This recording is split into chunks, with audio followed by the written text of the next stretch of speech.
Le début de l'année 1941 n'était pas la période la plus amusante pour les Britanniques en Méditerranée. Malgré une marge de manœuvre obtenue grâce à l'attaque de Toronto l'année précédente, la bataille du Cap Spartivento qui suivit fut en quelque sorte un match nul. L'opération Excess avait coûté un certain nombre de navires précieux coulés ou endommagés, le raid de la classe Tuschenhorst connu sous le nom d'opération Berlin, qui a eu lieu dans l'Atlantique, et l'achèvement imminent du cuirassé allemand Bismarck signifièrent que l'attention de la Royal Navy était de nouveau portée sur l'Atlantique, ce qui réduisait le nombre de navires dont l'amiral Cunningham pouvait disposer pour combattre la Regia Marina, même si les Italiens avaient fait des efforts pour réparer les dégâts subis à Taranto, du moins pour les navires plus récents comme le Littorio. Et au milieu de tout cela, Cunningham avait reçu l'ordre de fournir et de soutenir une force alliée qui était envoyée en Grèce, qui avait été attaquée relativement sans succès par Mussolini et qui allait être attaquée, si les renseignements alliés étaient corrects, par Hitler, ce qui était prévu pour être quelque peu plus efficace. Il y avait une lueur d'espoir dans tout cela. Pour la première fois dans le cours de la guerre, des décrypteurs, dans ce cas une nommée Mavis Beatty, avaient réussi à briser les signaux de l'énigme navale italienne. Le premier signal qu'elle a lu mentionnait qu'un événement important allait se produire dans 3 jours. 3 jours plus tard, un autre signal signalait un important mouvement de la flotte italienne. Il s'est avéré que c'était le cuirassé Vittorio Veneto, les croiseurs lourds Bolanzo, Trento, Trieste, Fiume, Pola et Zara, les croiseurs légers Duca degli Abruzzi et Giuseppe Garibaldi, et de nombreux grands destroyers des classes Navigatori, Soldati et Oriani. Leur cible était peut-être sans surprise les convois d'approvisionnement britanniques allant et venant de Grèce. Cela a confirmé d'autres signaux plus banals de l'activité italienne à venir, notamment une augmentation massive des avions de reconnaissance et des sous-marins italiens qui avaient été repérés en train d'examiner la zone immédiatement à l'ouest des itinéraires opérationnels des convois, ainsi que d'autres qui essayaient de garder un œil sur le port d'Alexandrie. Heureusement, la flotte méditerranéenne couvrait déjà ces convois à un certain degré. Malheureusement, se présenter simplement dans la position parfaite d'interception serait un signe assez évident pour les Italiens que les Britanniques savaient qu'ils arrivaient. Il était donc nécessaire d'avoir une raison plus évidente de connaître la flotte italienne et donc un avion de reconnaissance avec des instructions de cours plutôt spécifiques a été envoyé qui a juste par hasard trébuché sur les forces italiennes et a signalé leur position. Suite aux diverses attaques de convois de l'opération Excess, les Allemands avaient réussi à déterminer qu'ils avaient coulé ou handicapé de nombreux navires britanniques, et donc les Italiens, sur la base de ces renseignements, se sentaient assez confiants, car ils croyaient que la Royal Navy ne pouvait rassembler qu'un seul cuirassé opérationnel et aucun porte-avions. Cependant, les forces qui couvraient les convois eux-mêmes étaient suffisantes pour résister aux raids, mais pas suffisantes pour résister à la force italienne qui les poursuivait maintenant. Plus de la flotte serait nécessaire. En plus des avions de reconnaissance, des yeux surveillaient la Royal Navy dans le port d'Alexandrie.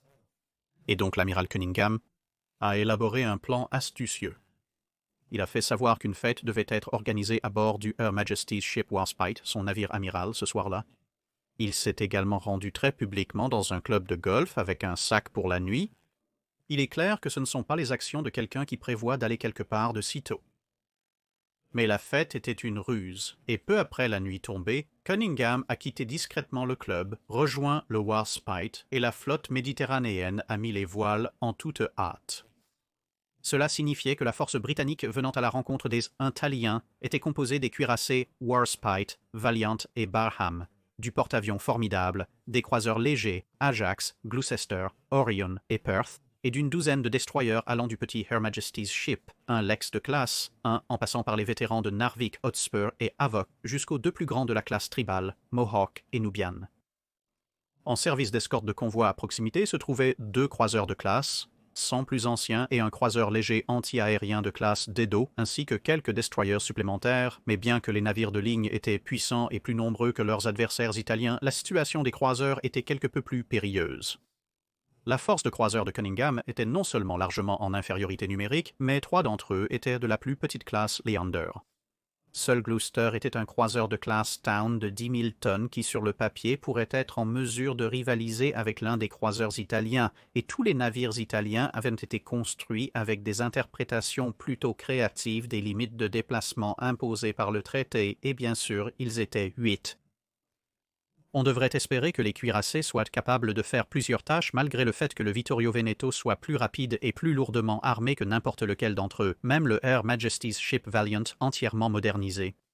Des renforts supplémentaires avaient été envoyés aux escadrons de frappe basés en Crète, qui devraient être en mesure d'atteindre les forces italiennes lorsqu'elles traversent la région, et 2 sous-marins et un croiseur anti-aérien étaient également positionnés au large de la Crète elle-même, au cas où l'opération serait soit une couverture pour une attaque sur l'île arrivant séparément, soit elle-même une attaque sur l'île qui se trouve actuellement à effectuer un itinéraire quelque peu trompeur.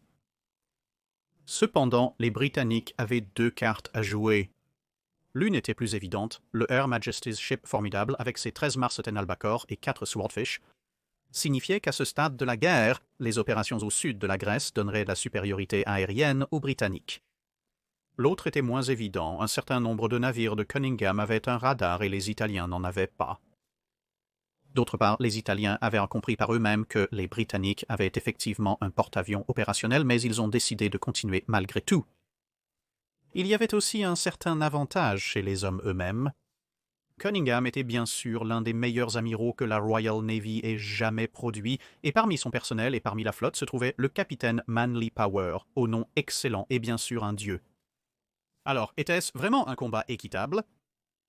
Dans tous les cas, tôt le matin du 28 mars, vers 6 heures, l'un des hydravions de Vittorio Veneto a repéré les 4 croiseurs britanniques et la 3e division de croiseurs, composée d'une symétrie plaisante des plus anciens et des plus récents croiseurs lourds italiens, s'est déplacée pour intercepter.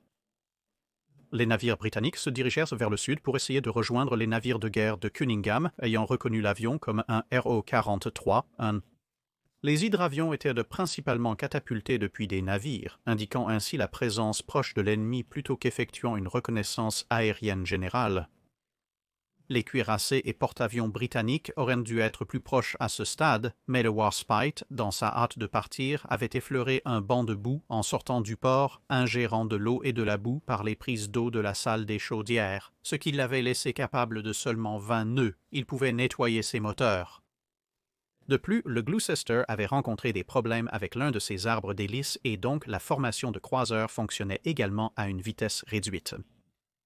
Vers 7h30, un avion de reconnaissance du Her Majesty's Ship Formidable a repéré la formation de croiseurs italiens en tête, à environ 35 miles de la force B qui étaient les croiseurs légers britanniques, suivis peu après par la détection d'une autre force de croiseurs à quelques dizaines de miles plus loin. En raison de la proximité des rapports avec les navires britanniques, il y a eu initialement une confusion à savoir si le pilote avait simplement repéré et mal identifié ses propres forces. La présence de tant de destroyers dans la formation de croiseurs semblait indiquer que non, mais pendant que cela était encore débattu, il a frappé 0746 et un autre signal est arrivé. Le Her Majesty's Ship Orion avait repéré de la fumée et des navires ennemis venant à l'horizon au nord, ce qui a plutôt clos la question. La force britannique a changé de cap vers le sud-est et accéléré à 23 nœuds, considérant la position délicate de Gloucester.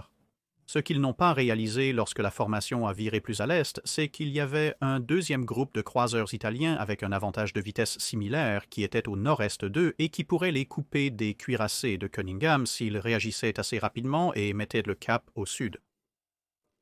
Du côté italien, l'amiral Iachino a raconté plus tard que la division de Trieste avait ouvert le feu à 22 000 mètres et que les premières salves sont tombées très court. La distance entre les deux groupes n'a en fait jamais été inférieure à 24 000 mètres, soit environ 27 000 yards. Les conditions atmosphériques étaient très défavorables pour la détermination de la distance à grande échelle, surtout avec les anciens télémètres installés dans le Trento et le Trieste. Ces instruments n'ont en réalité pas réussi à donner aucune lecture avant d'ouvrir le feu, et même après leurs observations étaient saccadées, incertaines et imprécises. Certaines des chiffres de Viacino ici sont un peu erronés, mais nous avons un compte-rendu parallèle du côté britannique. Le capitaine Sir Philip Boyer Smith, à bord du Her Majesty's Australian Ship Perth, raconte ce qu'il a vu. Il dit « J'imagine que le vice-amiral des forces légères était sur le point de détacher Gloucester quand nous avons aperçu des mâts. Je les ai signalés comme des croiseurs de 8 pouces. À ce moment-là, ils avaient ouvert le feu, nous nous éloignions et eux vers nous. J'ai trouvé du réconfort dans le dicton « Les mots ne peuvent pas te blesser ». Ils nous dépassaient d'environ 4 milliards. Gloucester était très anxieux. Le vice-amiral des forces légères a d'abord augmenté à 24 nœuds et elle a tenu bon. Puis à 26, à 28, et à notre grande joie, elle a toujours tenu bon. Nous les guidions vers la flotte de combat. Le commandant en chef était à 90 miles à l'est-sud-est de nous, venant vers nous à 20 nœuds. Soudain, quelqu'un sur le pont a dit « Crikey, qu'est-ce que c'est ?» Au nord, un navire ennemi est vite apparu à l'horizon. Burp est allé son bordet. « Ce n'est pas 8 pouces, a-t-on dit. » Nous nous sommes tous tournés, attendant le signal du vice-amiral Lightforce. Au milieu du virage, la salve est tombée. C'était formidable. Je n'imaginais pas que des éclaboussures de 15 pouces semblaient si grandes quand elles étaient graves. La deuxième salve était tout autour d'Orion. À ce moment-là, notre fumée apparaissait alors que nous naviguions à 30 nœuds. 3 salves ou plus tout autour d'Orion avant que la fumée ne la couvre, jusqu'à 32 nœuds maintenant avec Gloucester qui bat la mesure. J'ignorais que les Italiens savaient ainsi bien tirer. La portée était maintenant de 29 000 yards, soit 16 miles et demi, et pratiquement chaque salve encadrait pour la ligne et la portée. Un coup et Orion était sûr de tomber. Alors, que ferait notre commandant? La laisser ou se retourner et affronter un navire lourdement armé et blindé avec les seuls 4 croiseurs que l'amiral Cunningham avait? De plus, il y avait Gloucester. Elle avait un dégagement de demi-pouce entre le support A et l'arbre et une hélice pourrait tomber à tout moment. De plus, les 3 croiseurs de 8 pouces revenaient sans doute à la bataille. Le commandant en chef se trouvait à 80 miles de là. Si le vice-amiral des forces légères dans Orion montait, McCarthy dans Ajax devait prendre le relais. Je devais prendre le relais s'il montait. Mais à chaque jour suffit sa peine. Lorsqu'Orion fut enveloppé de fumée, l'ennemi dirigea son feu sur Gloucester. Après avoir obtenu sa portée, ils ont pilonné la mer alentour. Encore une fois, c'était terrifiant. Ils avaient des avions en repérage. J'ai demandé à la salle des machines de trouver un équilibre entre maintenir un écran de fumée épais et donner un maximum de vitesse sans obstruer les chaudières. Ils étaient magnifiques, répondant avec un écran de fumée qui cachait complètement Ajax et nous donnait 17 000 chevaux au-dessus du maximum prévu. Gloucester remportait toujours la course de bateau dans une furie d'éclaboussures moussantes. Après une demi-heure environ, Gloucester a signalé que la portée s'ouvrait. L'ennemi semblait avoir été attaqué par des avions. Le vice-amiral des forces légères a ordonné d'arrêter la fumée et quand elle s'est dissipée, il n'y avait aucun ennemi en vue. Les croiseurs britanniques avaient été largement sauvés d'abord par l'ancien système de contrôle des incendies sur les plus anciens croiseurs italiens, puis par le terrible contrôle de qualité présent sur les obus des navires de guerre italiens. Le Vittorio Veneto avait établi la portée avec précision et exceptionnellement rapidement, mais comme l'ont observé les Britanniques, tout ce qu'ils avaient réussi à faire, c'était de marteler la mer tout autour des croiseurs, tout en ayant presque une douzaine de blocages dans leurs canons de 15 pouces. Malgré le fait qu'ils aient d'abord visé Orion puis Gloucester en premier lieu, certains des obus avaient en réalité atterri plus près de Perth que de leur cible, tandis que d'autres montraient une dispersion approchant 1 kilomètre ou plus, même lorsque les obus étaient tirés du même canon. Les croiseurs italiens avaient été dissuadés de s'approcher davantage lorsque Gloucester a lâché 3 salves à un peu plus de 23 000 yards. Les salves italiennes sont tombées à court, mais avec leur avantage de portée, le groupe Trieste a décidé de rester hors de portée britannique pour tirer de là. Loin des canons et hors de vue, l'amiral Cunningham avait entendu les messages radio de ses croiseurs et compris qu'ils étaient attaqués. Ainsi, il a ordonné au Her Majesty's Ship formidable de lancer plusieurs vagues de bombardiers torpilleurs avec des escortes Fulmar, ainsi que d'ordonner au Valiant, qui à ce moment-là était le plus rapide de ses cuirassés, de progresser à pleine vitesse devant le reste de ses forces vers les croiseurs avec les 2 destroyers de classe Tribal comme escorte. Il a également convoqué des avions de Crète en action. La première vague de 6 albacores du porte-avions, accompagnée de 2 fulmars d'escorte et d'un swordfish qui était là pour repérer et observer, s'est attaqué aux cuirassés italiens, tournant pour attaquer du côté qui n'était pas couvert par l'écran de destroyer du navire juste après 11h30. Les navires italiens ont réagi de manière louable rapidement, les destroyers se croisant pour s'opposer à l'attaque et Vittorio Veneto elle-même effectuant un virage évasif de 180 degrés. Entre cela et le feu anti-aérien combiné de chaque seul canon que la flotte italienne possédait, à part les armes de 8 et 15 pouces, bien que tous les 6 Albuquerque aient survécu à la rencontre et lancé leurs torpilles, aucun d'eux n'a réussi à toucher. Pour ajouter à la procédure plutôt étrange, une paire de Junkers 88 qui étaient en service d'escorte à longue portée, agissant comme des chasseurs lourds, se sont déplacés pour intercepter les Albacores et ont à leur tour été sautés par les Fulmars d'escorte qui ont dûment démontré pourquoi utiliser un bombardier moyen comme un chasseur à longue portée n'est pas exactement la meilleure des idées en abattant l'un d'eux et en forçant l'autre à se retirer.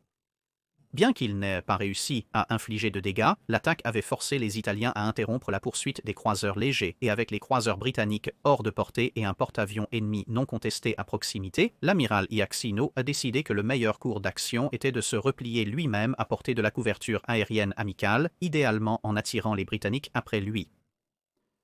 Une demi-heure plus tard, 3 épées de crête sont apparues et ont poursuivi le croiseur Bolzano qui a réussi à éviter au dernier moment.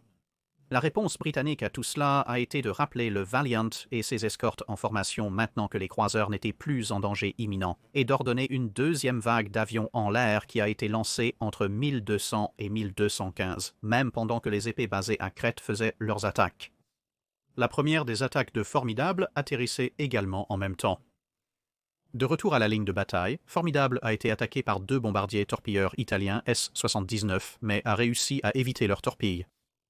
La deuxième force de frappe a été maintenue en orbite de la flotte, tandis que d'autres éclaireurs ont été envoyés pour retrouver les positions italiennes, et juste après 15 heures, l'attaque a été lancée. Avec les Fulmars mitraillant les destroyers italiens pour supprimer leurs tirs anti-aériens, 3 Albacores ont visé le côté bâbord du Vittorio Veneto, tandis que 2 Swordfish ont contourné le côté tribord et se sont lancés dans une attaque en tenaille. Le lieutenant-commandant John Dalyell Steed, à la tête des Albacores, a réussi à mener son attaque à bien et à toucher l'hélice bâbord extérieure du Vittorio Veneto, un coup similaire à celui qui condamnerait le Her Majesty's Ship Prince of Wales quelques mois plus tard, bien que dans un endroit légèrement meilleur pour le cuirassé italien. Le navire a néanmoins ralenti jusqu'à l'arrêt avec plus de 4000 tonnes d'eau dans des endroits où elle n'aurait vraiment pas dû se trouver. Le coup avait envoyé l'hélice tourbillonner dans les profondeurs, endommagé l'arbre lui-même et bloqué le gouvernail bâbord et les pompes arrière bâbord, mais avec l'Albuquerque offensant abattu et les autres avions retournant pour se réarmer, les Italiens ont eu le temps d'essayer d'effectuer des réparations. Dans la période précédant cet incident particulier, les Blenheims de la Royal Air Force opérant depuis la Grèce avaient mené des attaques sporadiques contre les forces italiennes, mais la vague principale de cette attaque est arrivée à peu près au même moment que la deuxième vague d'attaque du Formidable était également arrivée, ce qui a évidemment plus distrait les artilleurs antiaériens italiens. Bien que les Blenheims n'aient pas marqué de coup direct, ils ont réussi un certain nombre de quasi-misses causant des dommages accidentels à Trento, Bolzano, Zara et Garavaldi, donnant aux Italiens l'impression d'une force remarquablement bien coordonnée, car les bombardiers, les chasseurs et les bombardiers torpilleurs les attaquaient tous simultanément. À bord du navire amiral italien, la perte des pompes principales posait un problème majeur. L'équipage devait utiliser des pompes manuelles pour gérer l'inondation. Ailleurs, le système de direction de secours devait être activé et de l'eau était délibérément laissée de l'autre côté pour corriger une liste qui commençait. Finalement, les hélices tribord ont été ramenées à la vie et le navire a commencé à bouger à nouveau, d'abord à 6, puis 10, puis 12 et finalement jusqu'à 20 nœuds, ce qui serait suffisant pour maintenir son avance restante sur les cuirassés britanniques alors qu'elle rentrait chez elle, mais cela allait prendre quelques heures. Sentant le sang à partir des rapports de cette attaque, Cunningham a ordonné à Formidable de préparer tous les avions porteurs de torpilles restants qu'il pouvait rassembler pour une attaque au coucher du soleil. Les destroyers de la flotte ont été ordonnés en formation de bataille nocturne et les croiseurs ont reçu l'ordre de forger de l'avance et de rétablir le contact visuel si possible avec les 2 tribus assignées comme relais entre les croiseurs et les cuirassés. Le plan à ce stade prévoyait que les croiseurs repèrent le cuirassé, puis envoient les 2e et 14e flottilles de destroyers pour l'éliminer. Pour maintenir la pression, le Her Majesty's Ship Warspite a lancé son avion de reconnaissance afin de localiser le cuirassé ennemi, guider la dernière frappe aérienne de la journée et donner un cap à l'assaut des destroyers. Il a dûment trouvé le Vittorio Veneto accompagné de 3 croiseurs et 7 destroyers qui à ce stade ne faisaient toujours que 12 nœuds. Cependant, le lieutenant-commandant Bolt, à bord du Scout, a signalé que la formation italienne se resserrait en une formation serrée qui rendrait difficile une attaque à la lumière des navires britanniques, surtout que les 5 autres croiseurs italiens et leurs escortes venaient de rejoindre la force principale, bien que les 2 croiseurs légers continuaient à avancer devant le reste. C'était un problème, car attendre le matin signifierait que les avions italiens et allemands seraient à portée et capables d'attaquer la flotte britannique. Cunningham a donc décidé de continuer dans la nuit. Il espérait que la frappe formidable briserait la formation, et avec les destroyers avançant sous le couvert de l'obscurité plutôt que le soir, ils auraient une meilleure chance. Le retard permettrait aussi aux cuirassés de s'approcher par derrière. La troisième frappe du formidable visait donc à terminer le travail, ou du moins à handicaper plus complètement le cuirassé italien, et était composé de 6 albacores, accompagnés de 2 épées, rejoints au dernier moment par 2 épées supplémentaires qui étaient arrivées de Crète, dont l'une était arrivée plus tôt dans la journée depuis le continent grec, portant la seule torpille aérienne en état de marche dans tout le pays. Bien qu'ayant pour cible le Vittorio Veneto, ils ont plutôt trouvé leur chemin bloqué dans l'obscurité, le soleil s'étant couché peu après qu'ils aient repéré la flotte italienne au loin par la première division de croiseurs, composée des 3 croiseurs lourds de classe Zara qui s'étaient repliés pour protéger le cuirassé des avions. Malheureusement pour les Italiens, dans un effort pour former un écran anti-aérien, 2 des navires avaient presque percuté, et l'un d'eux, le Pola, avait fortement ralenti pour éviter l'impact. Alors que le navire était brièvement immobile, un des bombardiers torpilleurs de la flotte a lancé une torpille à la jonction entre la salle des turbines et la salle des chaudières, paralysant le navire. L'attaque arrivant à la hauteur de la crête des vagues et à bout portant. Les pilotes ont noté qu'attaquer la nuit avec des projecteurs partout, des traçantes anti-aériennes lumineuses et des écrans de fumée était assez distrayant, surtout lorsque le feu ennemi illuminait l'écran de fumée. Mais ils ont réussi à poursuivre leurs attaques malgré tout, les 2 avions basés en Crète profitant de l'obscurité pour contourner l'écran défensif et larguer leurs torpilles de l'autre côté de l'action. Les forces italiennes ont à ce moment-là été observées comme ne faisant toujours que 14 nœuds. Et ainsi, les destroyers britanniques ont été envoyés avec pour objectif de dépasser l'ennemi à tribord, dans l'obscurité, puis de lancer une attaque de torpilles de l'avant, alors que les cuirassés approchaient par derrière. Les croiseurs avaient observé l'attaque aérienne depuis leur position à seulement 15 miles à l'arrière, également cachée par la tombée de la nuit, avec une visibilité signalée à environ 4 miles lorsqu'elle n'impliquait pas les projecteurs ennemis et le feu anti-aérien, et ils ont commencé leur propre approche prudente. Croyant toujours que les Britanniques n'avaient qu'un seul cuirassé et qu'il n'était probablement nulle part à proximité, sinon il aurait sûrement déjà engagé, les 2 sœurs et camarades de division du Polar ont été ordonnés d'aider le navire en détresse à rentrer chez lui avec un écran de destroyer. Le raisonnement était que dans l'obscurité, il serait presque impossible de repérer les navires à l'œil nu. Après quelques problèmes de communication, les navires assignés ont fait demi-tour pour remorquer le Polar si nécessaire. Pendant ce temps, Cunningham ne savait pas exactement à quel point le navire amiral italien était endommagé à ce stade, ni quelle force restait devant lui, surtout en ce qui concerne les destroyers, pour qui le couvert de l'obscurité augmenterait considérablement leur létalité contre ces plus grands navires, puisqu'il était possible que certaines forces ennemies aient pris de l'avance, laissant derrière elles des navires endommagés avec des escortes, ou que l'ensemble de la flotte ennemie soit resté ensemble.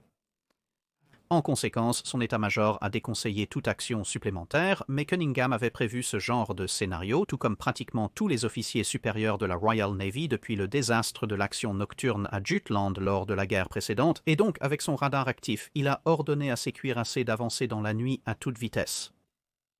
Bien que les avions de Formidable puissent opérer la nuit, il a été jugé préférable de la garder à proximité. Une ligne de bataille incongrue de 2 cuirassés, un porte-avions et un autre cuirassé s'est éloignée dans la nuit. Les équipages des canons de 4 pouces et demi à bord de Formidable étaient visiblement prêts pour une bagarre, les canons s'entraînant dans la pénombre du soir lors de vérifications pour s'assurer d'être prêts pour toute action. À 20h15, le Her Majesty's Ship Orion a repéré un contact sur son écran.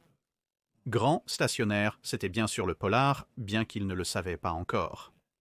Les croiseurs ont marqué la position pour le reste de la flotte, puis ont continué pour voir s'ils pouvaient trouver le reste de l'ennemi.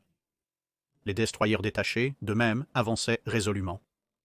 Vers 2240, les 2 forces apercevraient une lumière rouge au nord-nord-ouest, qui était probablement en réalité la majeure partie de la flotte italienne. Mais avec beaucoup de distractions plus au sud et une croyance que les forces italiennes s'étaient retirées plus vers l'ouest, les 2 forces ont fini par avancer dans cette direction plutôt que de se rapprocher de la source de lumière à portée du radar. Ce qui aurait pu se passer là-bas restera une autre des grandes questions hypothétiques de la guerre. La distraction au sud était bien sûr due aux navires de guerre qui avaient suivi le rapport d'Orion et s'étaient rapprochés.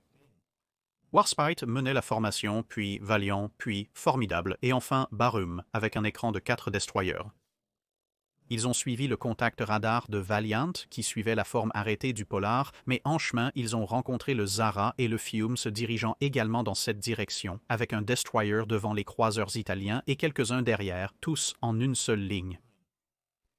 Silencieusement, même l'équipage parlant à voix basse, les navires de guerre se sont rapprochés et la portée, qui était déjà inférieure à 5000 yards, a diminué. 4000 yards. 3500 yards.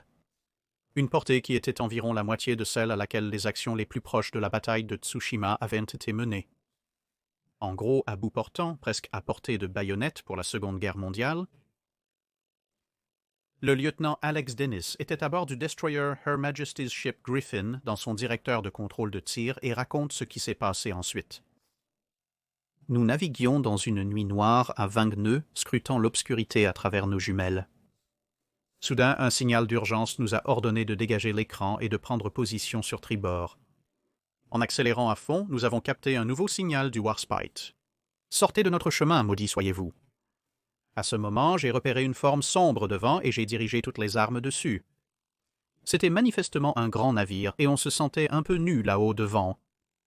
Quelques instants plus tard, le Greyhound devant nous a allumé son projecteur et dans son faisceau bleu argenté a été révélé un croiseur de 10 000 tonnes se dirigeant vers nous, assez proche et paraissant magnifique dans sa lumière grise, se détachant nettement dans le faisceau. J'ai donné une estimation de la portée et j'ai ouvert le feu. Ting-ting a sonné la cloche de tir. Tout l'enfer s'est déchaîné.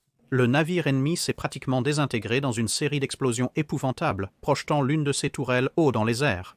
« Mon Dieu, ai-je fait ça ?» fut ma première réaction, oubliant les 24 canons de 15 pouces des cuirassés derrière. Peu après, 2 destroyers italiens sont apparus et nous les avons pris en chasse. J'ai tiré quelques salves, mais ils étaient plus rapides. Stuart et Havoc ont coulé une autre paire. Quelqu'un, quelque part, s'est souvenu qu'il y avait un porte-avions naviguant avec les cuirassés et a ordonné de se dégager au dernier moment, bien que certains récits parlent des canons de 4,5 pouces tirant quelques coups avant que le porte-avions ne se dégage de la ligne, ce qui techniquement ferait du Formidable le seul porte-avions à s'engager dans une action de flotte en ligne de bataille avec ses canons en mode anti-surface. La chronologie des événements est essentielle car il y avait très peu de temps entre l'illumination des cibles par les projecteurs et l'ouverture du feu par le Warspite, mais le virage du Formidable hors de la ligne est enregistré comme ayant eu lieu entre ces deux événements, ce qui a donné à nos artilleurs beaucoup de temps pour tirer quelques coups avec les armes de 4 pouces et demi à tir rapide. Le lieutenant Campling, l'un des officiers de contrôle de l'artillerie du Formidable, enregistre ce qui suit. Nous avons vu un groupe de fusées colorées tirées du Warspite qui était en fait le signal de défi nocturne. Puis, presque immédiatement, les projecteurs du cuirassé ont révélé 3 navires de guerre gris clair à l'allure élégante, leurs canons pointés à l'avant et à l'arrière, à notre grande surprise. En quelques secondes, un rugissement assourdissant a retenti lorsque les canons de 15 pouces de nos cuirassés ont ouvert le feu à très courte portée. Le résultat fut immédiat et dévastateur. Je me souviens vivement avoir vu une tourelle entière du navire de tête passer par-dessus bord. Les flammes ont rapidement enveloppé les 3 navires. Malgré l'ordre initial d'ouvrir le feu, celui-ci a été rapidement annulé quand le Formidable a dévié vers tribord. Une salve a en fait été tirée par le Formidable et cela doit avoir été l'une des rares occasions pendant la Seconde Guerre mondiale où un porte-avions a utilisé son armement principal contre un grand navire de guerre ennemi. Alors que nous nous retirions de la scène, de violentes explosions continuaient avec des éclairs blancs et une lueur orange des incendies illuminant le ciel. Les navires ennemis étaient les 3 croiseurs italiens Pola, Fiume et Zara. Tous ont été coulés. Le reste de la nuit fut relativement calme pour le Formidable, mais le lendemain fut tout autre. En plus du fracas des canons de 15 pouces, il y avait bien sûr un éclat de projecteurs supplémentaires provenant des cuirassés. À bord du Her Majesty's Ship Valiant, ceux-ci étaient sous le commandement d'un jeune prince Philip dont le compte-rendu reflète à quel point peu de personnes étaient réellement au courant de ce qui se passait jusqu'au moment où les canons ont ouvert le feu. Plus récemment, il a relaté comment les informations sur ce qui se passait ont filtré jusqu'à la salle des canons reste un mystère, mais même les aspirants commençaient à comprendre que la flotte italienne était supposée être en mer et qu'il y avait peut-être une chance de les attraper. Il y avait définitivement une atmosphère spéciale d'anticipation de quelque chose de dramatique en perspective lorsque la flotte a pris la mer depuis Alexandrie pendant la nuit du 27 mars. Mon poste d'action était sur le pont, et la nuit, j'avais le contrôle du projecteur de bâbord, donc j'ai réussi à comprendre approximativement ce qui se passait en écoutant des bribes de conversation depuis la plateforme de la boussole. J'avais l'impression qu'une flotte de combat italienne était en mer et était engagée dans un combat avec nos forces légères de croiseurs et de destroyers qui tentaient d'attirer les Italiens vers nos cuirassés.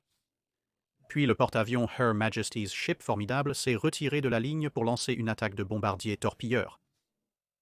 L'impression générale était qu'il pourrait y avoir une chance d'attraper les navires lourds italiens à condition qu'ils continuent leur poursuite de nos croiseurs. Avant le crépuscule, le Formidable a lancé une nouvelle attaque. Il s'est avéré que les Italiens s'étaient détournés après que certains de leurs navires aient été torpillés par des Swordfish.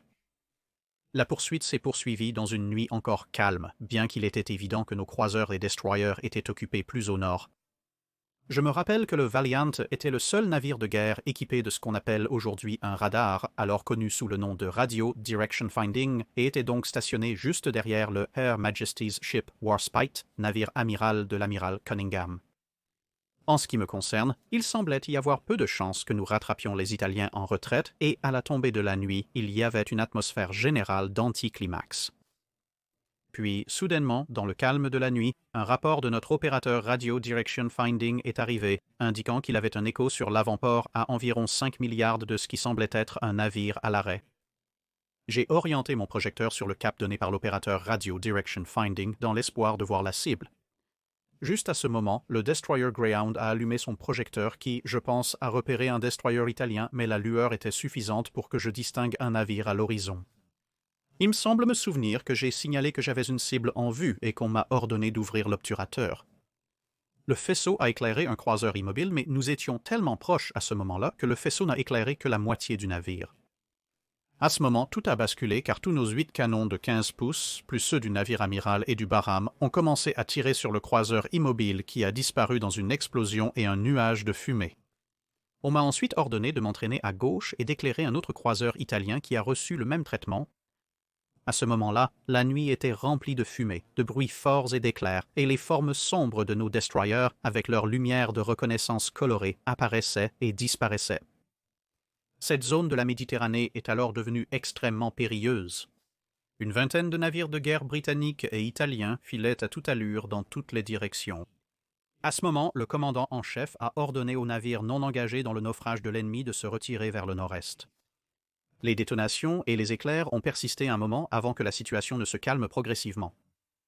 En 3 minutes, Fiume et Zara ont été totalement détruites, suivies peu après par les destroyers Vittorio Alfieri et Giosi Carducci, qui s'étaient retrouvés dans un duel à portée de pistolet avec plusieurs destroyers britanniques.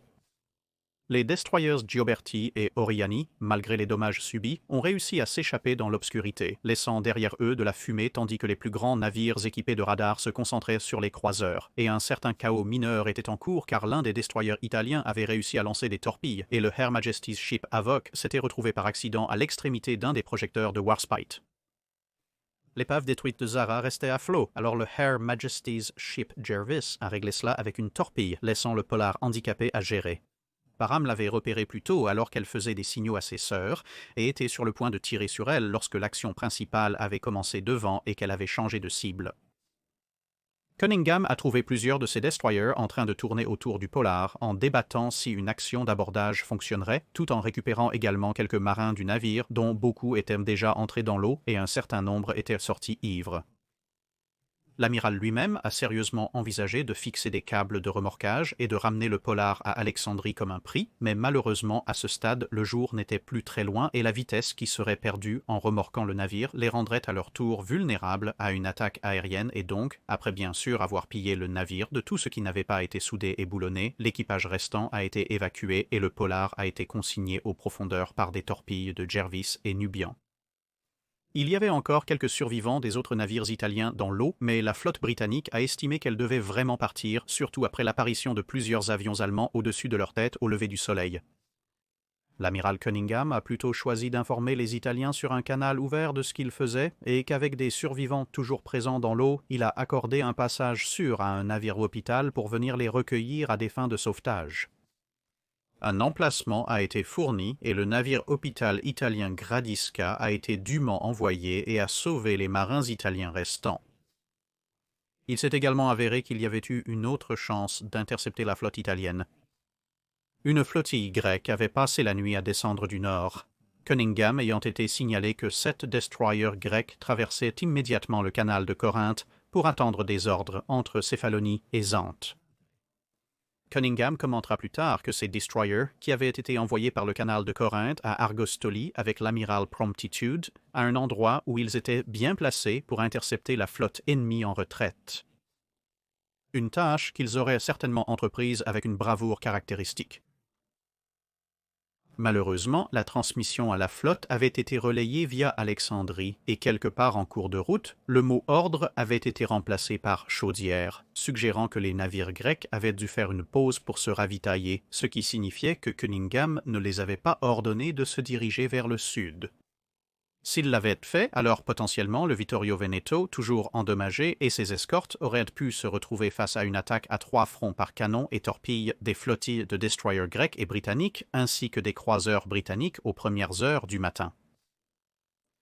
Alors que les opérations de l'Axe ailleurs, en particulier les torpilleurs italiens, coûteraient à la Royal Navy le croiseur lourd York et le croiseur léger Bonaventure, peu de temps après, le choc concentré des pertes de la flotte italienne plus les dommages au Vittorio Veneto garderait la Regia Marina en retrait pendant un certain temps et en effet un déploiement à grande échelle comme celui qui avait été fait ici ne serait pas répété jusqu'à ce qu'ils finissent par naviguer pour se rendre à Malte quelques années plus tard.